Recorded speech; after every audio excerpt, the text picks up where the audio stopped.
Assalamualaikum warahmatullahi wabarakatuh. Thank you buat kalian yang udah mampir ke channel ini. Kenalin, aku Wina.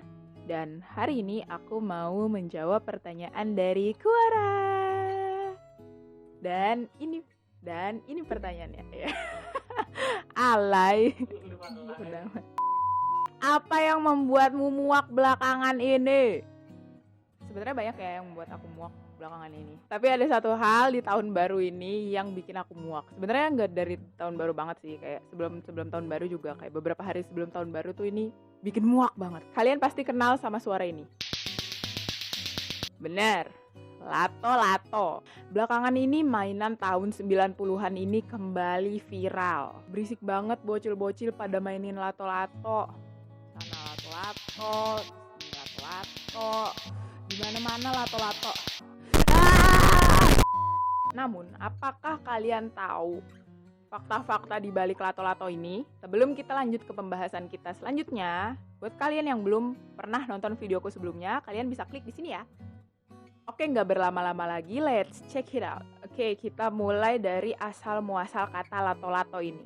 Lato-lato ini berasal dari bahasa Bugis dan disinyalir berasal dari kata kajau-kajau yang artinya nenek-nenek. Yang pada akhirnya kajau-kajau ini berubah menjadi kato-kato. Dan pada evolusi terakhir, kajau-kajau, kato-kato ini berubah pelafalannya menjadi lato-lato. Terus apa hubungannya antara bola plastik sama nenek-nenek?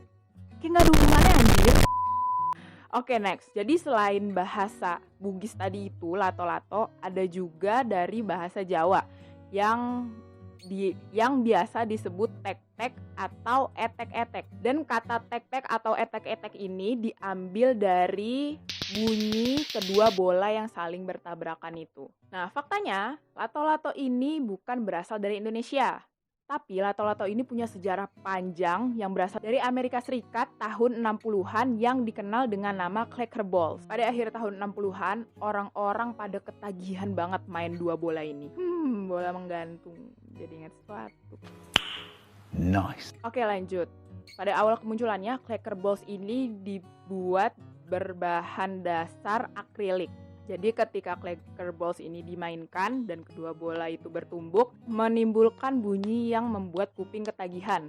Akhirnya dimainin terus-menerus sampai akhirnya Clacker Balls itu pecah dan kena mata. Pada awal tahun 70-an, ratusan pembuat mainan telah menjual jutaan clackers di seluruh dunia. Clackers memiliki desain yang mirip dengan boleadora, yaitu senjata pilihan untuk guaco atau koboi Argentina yang mencoba menangkap guanaco. Clackers begitu populer hingga sampai ke provinsi kecil yang ada di Italia, yaitu Calcinatello, yang mengadakan kompetisi tahunan untuk penggemar clackers. Menurut John P., seorang sejarawan FDA, dimainkan sebagai kompetisi dunia, perlombaan ini pun diikuti oleh banyak orang dari berbagai negara. Sebut saja Belanda, Belgia, Inggris, Swiss, hingga Kanada yang mau membuktikan kemampuan mereka dalam bermain clackers ini. Namun mainan tersebut tetap meledak pecah dan akhirnya serpihannya menyakiti si pemainnya. Mainan tersebut awal mulanya dipasarkan untuk mengajari anak-anak koordinasi antara mata dengan tangan. Tetapi fakta mainan tersebut dapat berubah menjadi proyektil yang berbahaya dan akhirnya permainan itu dilarang untuk mencegah kebutaan. Hingga akhirnya pada tahun 1971,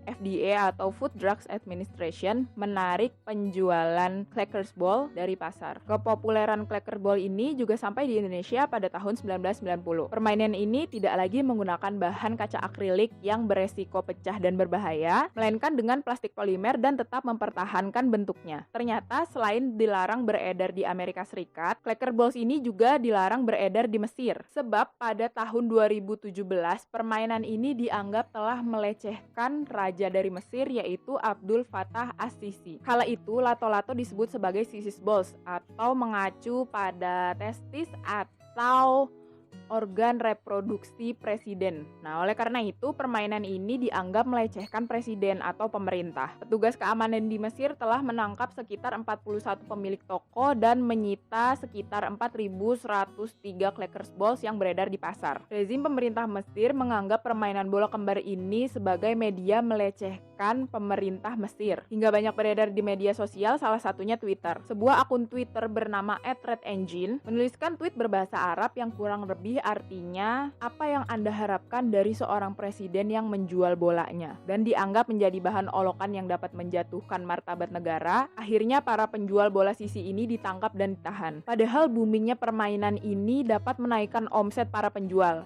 Ada seorang penjual yang namanya Ahmed, dia bercerita kalau dirinya telah menjual sekitar 5.000 Clackers Ball sekitar musim panas. Bahkan Ahmed ini telah memesan sekitar 7.000 bola yang dia impor langsung dari Cina. Wow, dia sampai impor guys buat mainan kayak gini doang. Harapannya pun pupus dikala mata uang Mesir tengah mengalami inflasi. Namun Ahmed harus berhenti berjualan bola sisi tersebut karena dia mendengar kabar bahwa ada penggerbekan suatu toko di daerah Giza yang menjual bola tersebut. Dan beruntungnya Ahmed, dia tidak membuka toko pada saat itu. Namun dia telah mengalami kerugian karena rezim pemerintah Mesir tersebut. Coba bayangin guys, ternyata si lato-lato ini bukan cuma mainan biasa, bukan cuma mainan yang udah memuakan kuping gua, tapi dia juga berperan dalam dunia politik. Nah, balik lagi ke Indonesia. Untuk sekarang ini mainan lato-lato ini sudah sangat populer. Bukan hanya anak-anak, tapi permainan lato-lato ini juga sangat digandrungi oleh orang dewasa. Bahkan di media sosial pun telah beredar video yang memperlihatkan permainan ini menjadi sebuah perlombaan dan tidak tanggung-tanggung pesertanya pun membludak. Namun,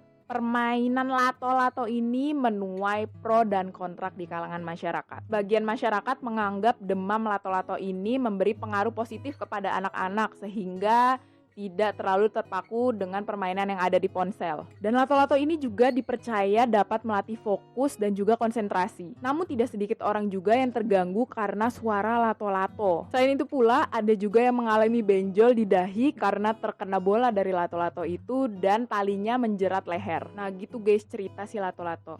Ternyata hal yang sangat memuakan, ternyata dia memiliki sejarah yang sangat panjang di dunia, bahkan mempengaruhi dunia politik di Mesir. Kalau kalian gimana? Kalian udah muak belum sama bunyi lato-lato? Kasih komentar supaya aku tahu siapa aja yang setuju sama aku kalau udah muak sama suara lato-lato. Jangan lupa like, comment, subscribe, dan share video ini kalau kalian suka.